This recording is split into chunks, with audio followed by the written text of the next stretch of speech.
Hello everyone, this is Aurora. Today is October 11th, 2022, and I'm recording this very brief whiteboard video to share with you an insight that I had while driving my car yesterday. It was 10/10/2022, beautiful full moon. This is all about the true network of light that contains 100% true divine intelligence and how to respond to the present difficulties, challenges, diminishments, sufferings, and real hardships that are going on in terms of the levels of development of consciousness as it is awakening and ascending here on this planet right now. So first, let me just explain and describe this drawing. What I have up here in yellow is a network of true light.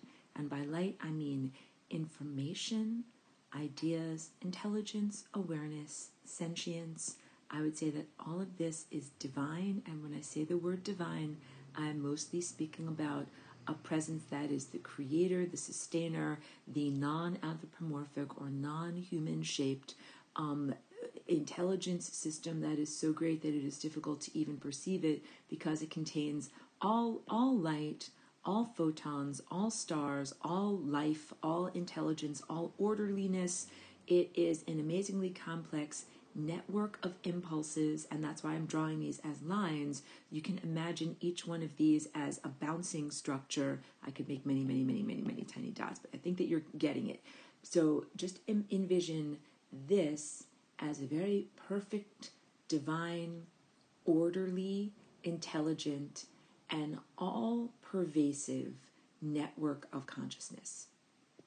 And to contrast, in gray down here, I have a lesser system. This I would consider to be derivative light or false light in the sense that it does not contain 100% of the story or 100% of the information or 100% of the perspective of what is on the undiluted network of light and information that I have shown here in yellow. So this is, let's say, a more simplified pattern, and that this is one layer of reality. What I'm trying to show here is literally two separate layers of reality, and these layers are levels of perception that one can focus upon with your attention, with your third eye. I call the attention a tendril, from Greek to attenuos or attenuate, to reach out to. Think of it as like here is your feeler, and your feeler can sense and touch on this, and it touches on a lesser story or a smaller slice of the reality structure. And when you touch on this, you are touching on the totality structure and sensing all of the information that exists there. So to be very clear, this stuff that is down here in gray, it is distortion light, it is false light, and it is derivative of the true light of 100% divine, we could call it God mind or divine mind, that is in yellow.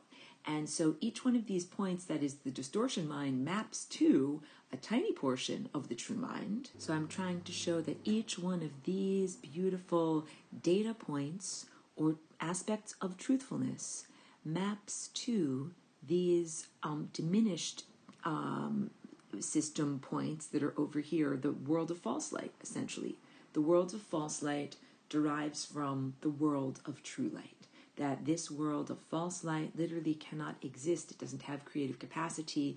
It is a partial distillation or a partial fragmentation of the thought system and ideas that exist up here. So just to speak a little bit about this, what is this area down here? How is it experienced? It is experienced right now in our world as an implantation in the mind.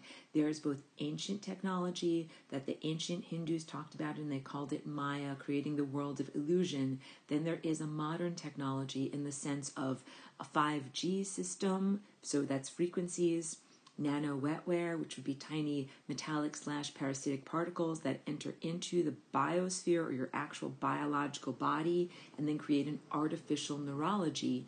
And that artificial neurology, in the presence of the 5G frequency, perceives this partial and untruthful reality loudly. sometimes even more loudly in this moment than this, which is, again, the true mind of God, true divine intelligence, true perfection, and empirical and pristine.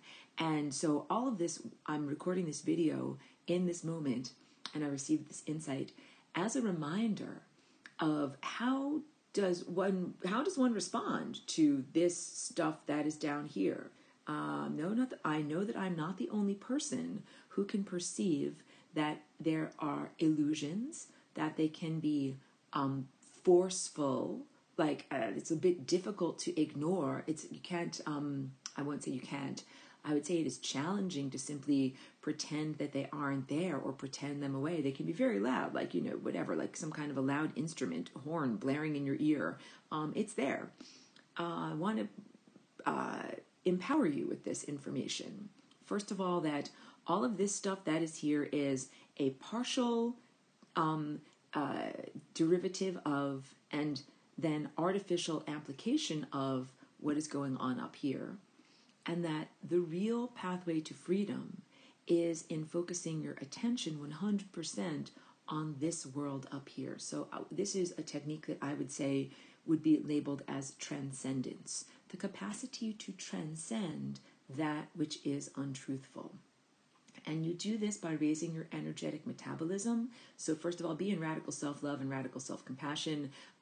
Comprehend that and accept that you have to get faster and faster and faster inside in order to be able to get the clarity, to move beyond. Let's put your eyeball here. Like here's an eyeball in profile, right? With your eye, there's your iris and there's your pupil. And I'm using this as a metaphor where you are looking at and perceiving, even though, of course, it goes into your ears here. Draw an ear over here, too. It comes into your ears, too. It comes into your cognitive ability in some way, but I'm using just eyesight as a way of showing you what I'm talking about.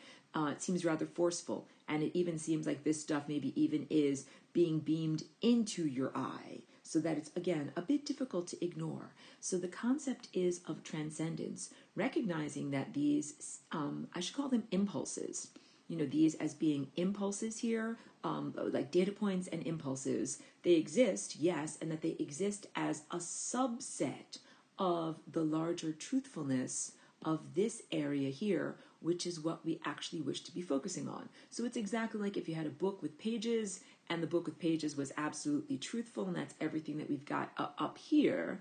And then what if I took out page 1 and took out page 72 and took out page 316 and then edited out certain words, and so that when you read it, you read these as aspects of truth, but that did not add up to a cognitive perception of truth, and that is what one is experiencing. So that is one of the insights on the path to transcendence, and then the other insight on the path to transcendence. So the transcendence is really when you are able to move your viewpoint to this level of reality here, and where you are paying 100% attention and focusing on what I would call it a profusion of light, that actually is a profusion of light through all layers and levels of reality. But of course, you want to be focused on this layer and level of reality, which contains this stuff over here as a subset. So it is the recognition that these, loud, technological, or amplified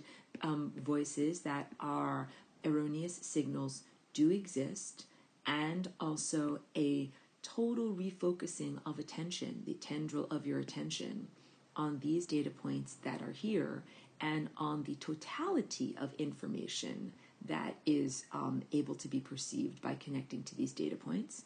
And please comprehend also that these data points represent visible light as something that describes to us our environment.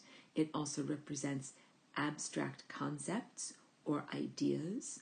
It represents patterns of cognitive ability, like first this gets energized, then this gets energized, then this bounces to here, then this bounces to here. Patterning is a big part of that. And also this divine level of intelligence and orderliness controls and directs the flow of energy and the presence of energy and the presence and sustenance of matter on all levels throughout all dimensions. And that includes, as I said, the word energy, pure energy.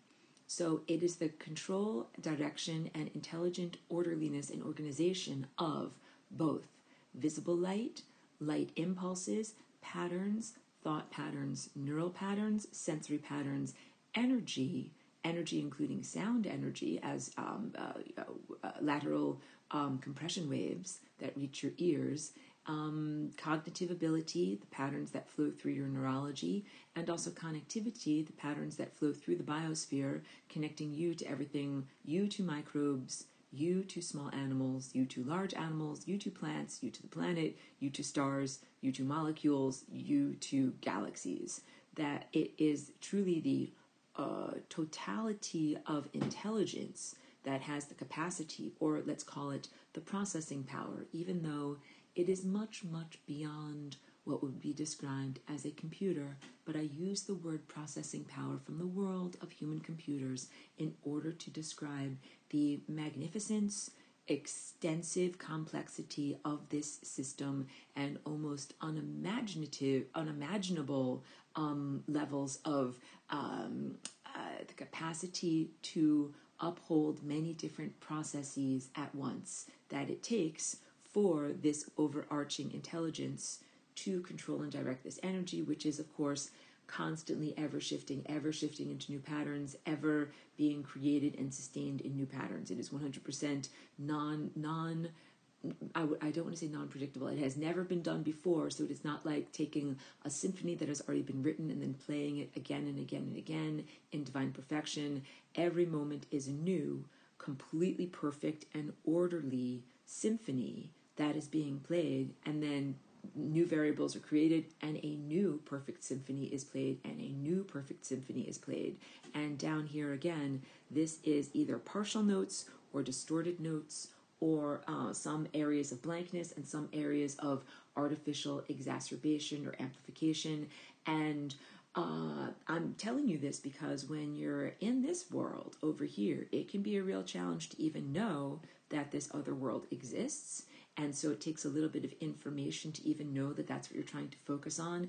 And then also this world here, in its confusion, in its partial information, in its amplification and loudness, and in the sensorium of what it is, it can cause an amazing amount of suffering. And I recognize that humanity has been traumatized or wounded just from interaction and perception with this level of reality, and that it is necessary to have an enormous amount of healing. That enormous amount of healing absolutely does happen when one tunes into and perceives the higher level of reality. I say all of this also because I don't even see it as a quote-unquote leaving of the planet or a leaving of your body. It is a changing of your viewpoint, changing from this viewpoint that's over here to this viewpoint that's over here. Same personality structure, same ego, same person, different viewpoint of divergent realities. And once again, a big cognitive bridge here is simply to recognize and comprehend that everything that's here is a partial reflection or derivative of everything that's up here, because the system in gray, the limited system, it doesn't really have generative power. So like, it's not going to make a big gray dot over here. It can't do that. It's actually, because there's nothing here to make it from. It really is just a copier, or something that is an imitator, or something that takes something that is already in existence, co-opts it, changes it, twists it, distorts it, makes it less than what it actually could be, and then feeds it back to you. And so again, all of this is meant to be empowerment information, not depressive information, so that you are hopeful and so that you do recognize that this capacity for transcendence does exist, and also so that you can have a greater comprehension in the moment of what is the circumstances that you're embedded within. Like, what is the narrative circumstance that you find yourself in a real sea of light? This is a real sea of light up here. This is an ocean of consciousness. You're actually embedded within an ocean of consciousness. And then you have some aspects of that are being cut out, or some aspects of that are being distorted and fed back to you. And that's this over here, which is not the entire ocean of consciousness, but is a level of reality and cognitive perception that humanity is presently experiencing. So this is Transcendence. Thank you very much.